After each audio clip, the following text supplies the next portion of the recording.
Hello વિદ્યાર્થી મિત્રો, આપ સૌનું આપના યુટ્યુબ ચેનલ પર હાર્દિક સ્વાગત છે. તો આજે હું તમારા માટે લઈને આવી ગઈ છું ધોરણ 7 વિષય સામાજિક વિજ્ઞાન પાઠ 15 લોકશાહીમાં સમાનતાના સ્વાતે પોતીની સંપૂર્ણ સમજૂતી. તે પહેલાં તમે જો આપણી ચેનલને લાઇક શેર અને સબસ્ક્રાઈબ ન કરી હોય તો તે જરૂરથી કરી દેજો. તો ચાલો આપણે આ તમામ પ્રશ્નોના ઉત્તરોની સમજૂતી મેળવીએ. તો અહીં આપણો પહેલો પ્રશ્ન છે. નીચે દરેક પ્રશ્નોના ઉત્તર માટે આપેલા વિકલ્પોમાંથી સાચો વિકલ્પ શોધી તેનો ક્રમ અક્ષર પ્રશ્નની સામે આપેલા બોક્સમાં લખો. તો એમાં આપણો પહેલો પ્રશ્ન છે, વિશ્વમાં સૌથી મોટી લોકશાહી ધરાવતો દેશ કયો છે? તે થશે ઓપ્શન સી ભારત. વિશ્વમાં સૌથી મોટું લેખિત બંધારણ કયા દેશનું છે? તો એ થશે ઓપ્શન એ ભારતનું. સૌ નાગરિકોને સમાન તક કોણે આપી છે?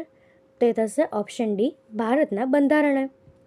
દરેક નાગરિકને સમાનતાનો અધિકાર કોણે આપ્યો છે? તો એ થશે ઓપ્શન એ ભારતના બંધારણે. લોકશાહીમાં નાગરિકો કોનો ઉપયોગ કરીને સરકારની રચના કરે છે? તો એ થશે ઓપ્શન સી મતાધિકારનો. ત્યારબાદ આપણા દેશમાં કેટલા વર્ષની ઉંમરે મતાધિકાર પ્રાપ્ત થાય છે? તો તે થશે ઓપ્શન બી 18 વર્ષની ઉંમરે. આપણા દેશમાં મતદાનની વ્યવસ્થા કોણ કરે છે? તો એ થશે ઓપ્શન એ ચૂંટણી પંચ.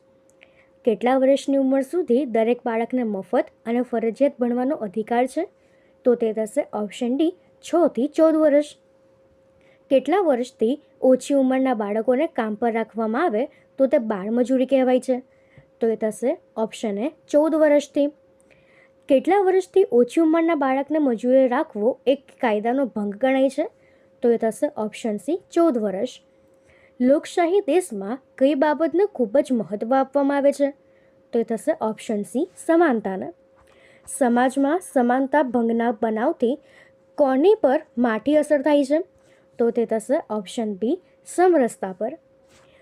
તો હવે એના પછીનો બીજો પ્રશ્ન છે, યોગ્ય શબ્દ કે અંકો વડે નીચેના વિધાનોની ખાલી જગ્યા પૂરો. તેમાં આપણું પહેલું છે કે ભારત લોકશાહી ધરાવતો દેશ છે.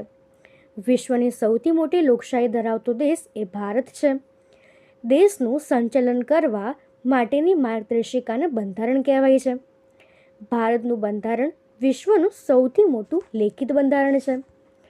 લોકોનું લોકો વડે અને લોકો માટે ચાલતું શાસન એટલે લોકશાહી. ગ્રામ પંચાયત એ દેશની સૌથી નાની પંચાયત ગણાય છે. સંસદ એ દેશની સૌથી મોટી પંચાયત ગણાય છે. ભારતના બંધારણે 18 વર્ષથી મોટી ઉંમરના દરેક નાગરિકને મતાધિકાર આપ્યો છે. બાળમજૂરી એ અસમાનતામાં મુખ્ય ગણાય છે.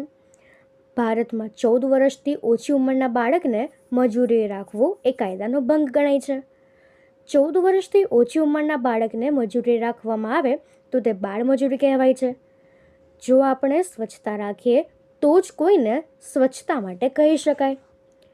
તો હવે એના પછીનો ત્રીજો પ્રશ્ન છે, નીચેના વિધાનોમાંથી ખરા વિધાન સામે સાચાની અને ખોટા વિધાન સામે ખોટાની નિશાની કરો. તો પહેલું છે, ભારત એક સામ્યવાદી દેશ છે. તો આ થશે ખોટું.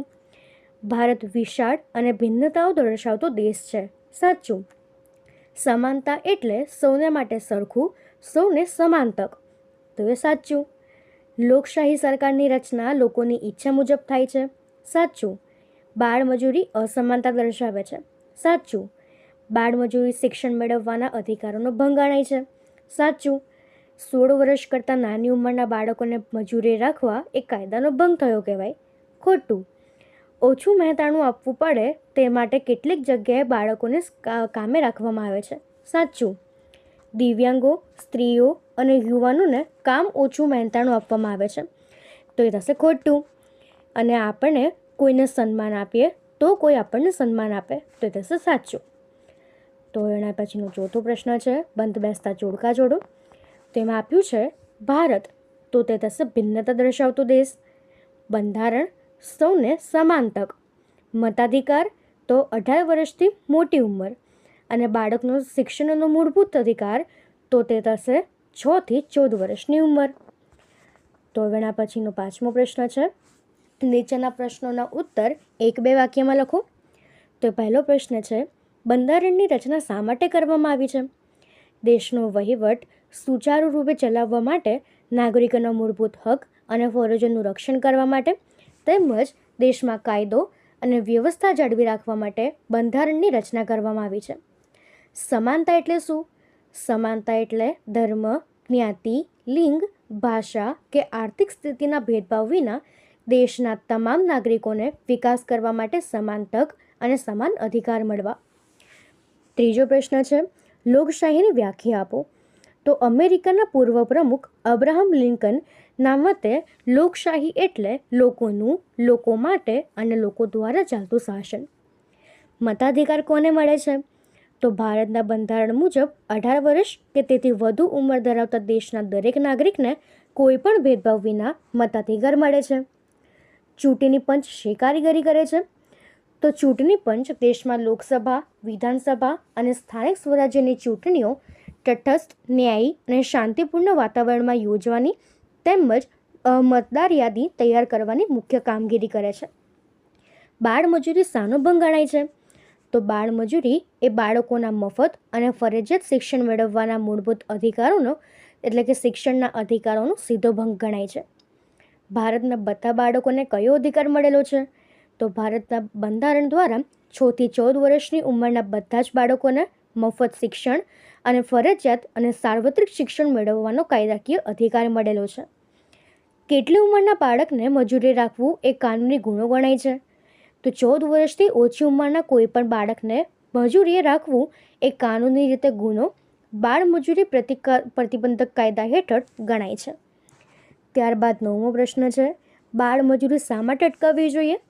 તો બાળકોનું શારીરિક અને માનસિક શોષણ અટકાવવા તેમજ શિક્ષણના અધિકારનું રક્ષણ કરવા અને દેશના ભવિષ્ય સમાન બાળકોનો સર્વતોમુખી વિકાસ થાય તે માટે બાળમજૂરી અટકાવવી જોઈએ.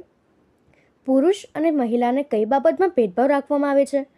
સમાજમાં પુરુષ અને મહિલા વચ્ચે ખાસ કરીને કામના કલાકો અને તે કામ માટે ચૂકવવામાં આવતા વેતનમાં એટલે કે મજૂરીમાં ભેદભાવ રાખવામાં આવે છે, જેમાં ઘણીવાર મહિલાઓને ઓછું વેતન અપાય છે. તો હવે એના પછીનો આપણો છઠ્ઠો પ્રશ્ન છે, નીચેના પ્રશ્નોના ટૂંકમાં ઉત્તર લખો. તો એનો આપણો પહેલો પ્રશ્ન છે કે લોકશાહી કોને કહેવાય?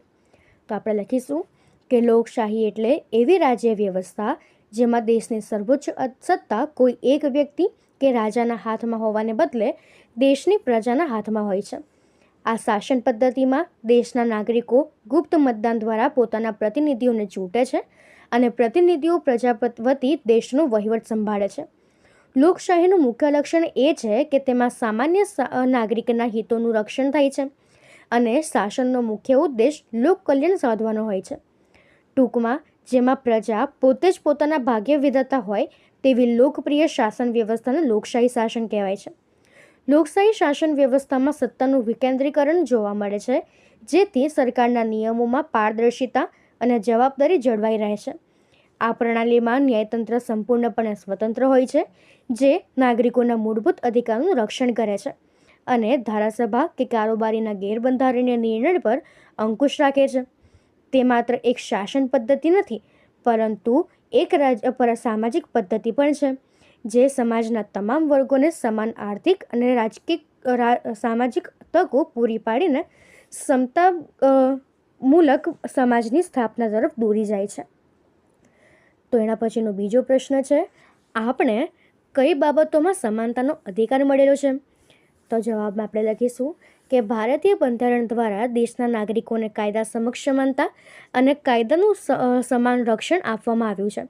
આ ઉપરાંત દરેક નાગરિકને ધર્મ, જ્ઞાતિ, જાતિ, લિંગ, ભાષા, વંશ કે જન્મસ્થળના કોઈ પણ ભેદભાવ વિના સરકારી નોકરીઓ અને શિક્ષણમાં સમાન તક મેળવવાનો અધિકાર મળ્યો છે.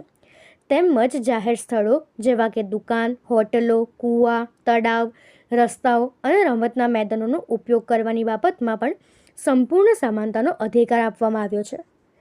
ત્યારબાદ ત્રીજો પ્રશ્ન છે, વ્યક્તિના સર્વાંગીણ વિકાસ માટે કઈ બાબત જરૂરી છે? તો ભારતના સર્વાંગીણ વિકાસ માટે બંધારણ દ્વારા આપવામાં આવેલા સમાનતાનો અધિકાર અને સ્વતંત્રતા ખૂબ જ જરૂરી છે. જ્યારે વ્યક્તિને ભેદભાવ વિના શિક્ષણ, રોજગાર અને પોતાના વિચાર વ્યક્ત કરવાની સમાન તકો મળે છે, ત્યારે જ તે પોતાનું આત્મસન્માન, ગૌરવ જાળવીને શારીરિક, માનસિક અને સામાજિક રીતે પ્રગતિ સાધી શકે છે.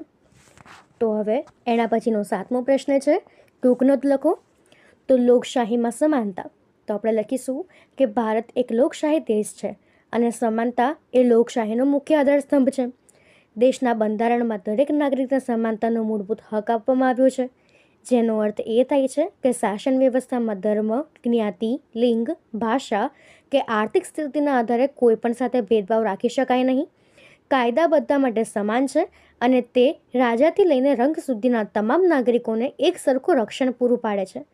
લોકશાહીમાં મતાધિકારની સમાનતા પણ એટલી જ મહત્વની છે, જેમાં 18 વર્ષની ઉંમરે વટાવી ચૂકેલા દરેક વ્યક્તિને એક સમાન મતનો અધિકાર મળે છે. સમાજમાં સમરસતા અને ભાઈચારો જળવાઈ રહે તેમજ દરેક વ્યક્તિ પોતાના ગૌરવપૂર્ણ સ્થાન સાથે વિકાસ કરી શકે તે માટે લોકશાહીમાં સમાનતા ખૂબ જ અનિવાર્ય અને પ્રશંસનીય બાબત છે. ત્યારબાદ બીજું છે મતાધિકારમાં સમાનતા. તો ભારત એક વિશાળ અને લોકશાહી દેશ છે, જેમાં બંધારણ દ્વારા નાગરિકોને મતાધિકારની સમાનતા આપવામાં આવી છે. દેશના દરેક નાગરિકને જેની ઉંમર 18 વર્ષથી કે તેથી વધુ હોય તેણે કોઈપણ જાતના ધર્મ, જ્ઞાતિ, લિંગ, શિક્ષણ કે આર્થિક સ્થિતિના ભેદભાવ વિના ગુપ્ત મતદાન કરવાનો અધિકાર મળે છે. આ શાસન વ્યવસ્થામાં દેશના વડાપ્રધાનથી લઈને સામાન્ય મજૂર કે નાગરિક સુધીના દરેક વ્યક્તિનું મતનું મૂલ્ય એક સરખું એટલે કે એક સમાન જ ગણાય છે. ચૂંટણી પંચ દ્વારા દરેક લાયક નાગરિક પોતાના મતાધિકારનો ઉપયોગ પવિત્રતાપૂર્ણ અને નીડર બનીને કરી શકે તે માટે ખાસ વ્યવસ્થાઓ ઊભી કરવામાં આવી છે, જે લોકશાહીને વધુ મજબૂત અને પ્રભાવશાળી બનાવે છે. લોકશાહીમાં મતદાનની સમાનતા માત્ર પુરુષ અને સ્ત્રી પૂરતી મર્યાદિત નથી, પરંતુ હવે બંધારણીય સુધારા દ્વારા ત્રીજી જાતિના નાગરિકોને પણ સમાન મતાધિકાર આપવામાં આવ્યો છે. દિવ્યાંગ, વિકલાંગ અને વરિષ્ઠ નાગરિકો પણ કોઈપણ મુશ્કેલી વિના આસાનીથી વોટ આપી શકે તે માટે ચૂંટણી પંચ મતદાન મથકો પર વ્હીલચેર, રેમ્પ અને ખાસ સહાયકો જેવી વિશેષ સુવિધાઓ પૂરી પાડે છે. ત્યારબાદ ત્રીજું છે બાળમજૂરી અને બાળ અધિકાર. તો બાળમજૂરી એ બાળકોના સર્વાંગી વિકાસ આડેનો એક મોટો અવરોધ છે, જે કાનૂની રીતે મોટો ગુનો ગણાય છે. ભારતીય બંધારણ મુજબ દેશના તમામ 6 થી 14 વર્ષની ઉંમરના બાળકોને મફત, ફરજિયાત અને સાર્વત્રિક શિક્ષણ મેળવવાનો મૂળભૂત બાળ અધિકાર મળેલો છે. આ કાયદાકીય જોગવાઈને કારણે 14 વર્ષથી ઓછી ઉંમરના કોઈપણ બાળકને કારખાના, દુકાન, હોટેલ કે ઘરકામમાં મજૂરીએ રાખવું એ બાળ અધિકારનો સીધો ભંગ અને કાનૂની ગુનો બને છે.